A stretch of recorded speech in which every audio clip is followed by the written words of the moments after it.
আসসালামু আলাইকুম। পাঁচফোড়নের পক্ষ থেকে আপনাদের সবাইকে জানাচ্ছি অনেক শুভেচ্ছা। আজকে দুধ কচু বেগুন রান্না করব পুঁটি মাছ দিয়ে। প্রথমে আমি মাছটা তেলের মধ্যে ভেজে নিচ্ছি।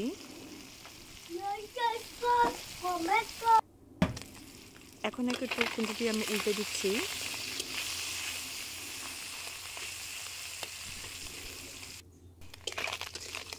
আমি এটা মুচমুচে করে ভেজে নিচ্ছি। মাছটা ভাজা হয়ে গেছে, আমি তুলে নিলাম। এখন রান্নাতে চলে যাচ্ছি। প্যানের মধ্যে আমি প্রথমে দিয়ে দিলাম 1 টেবিল চামচ পরিমাণ পেঁয়াজ রসুন বাটা, হাফ চা চামচ পরিমাণ ধনিয়া গুঁড়া, দুটো আমি একসাথে মিশিয়ে নিয়েছি। সামান্য পরিমাণ পানি অ্যাড করে দিচ্ছি।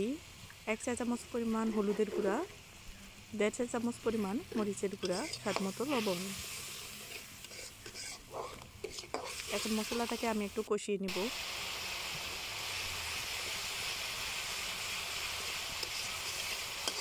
আমার কষানো হয়ে এসেছে, এখন আমি সবজিটা দিয়ে দিচ্ছি।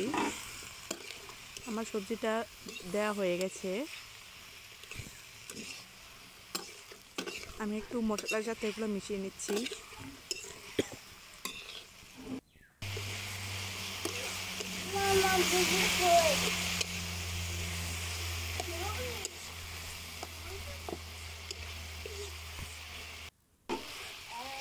ঢাকনা দিয়ে ঢেকে দিয়েছিলাম, তারপর খুলে আমি একটু এগুলোকে মথে নিচ্ছি, মানে একটু ভেঙে ভেঙে দিচ্ছি।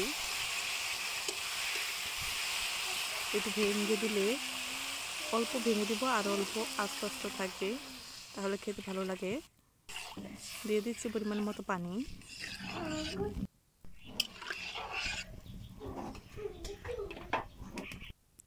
একটু নেড়ে দিলাম। ফুটতে শুরু করেছে, আমি এর মধ্যে মাছটা ঢেলে দিয়েছি।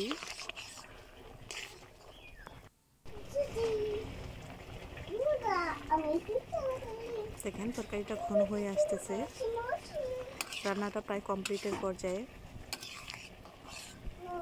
আমার ভিডিওটা যদি ভালো লেগে থাকে অবশ্যই পেজটাকে ফলো দিবেন আর লাইক কমেন্ট করবেন।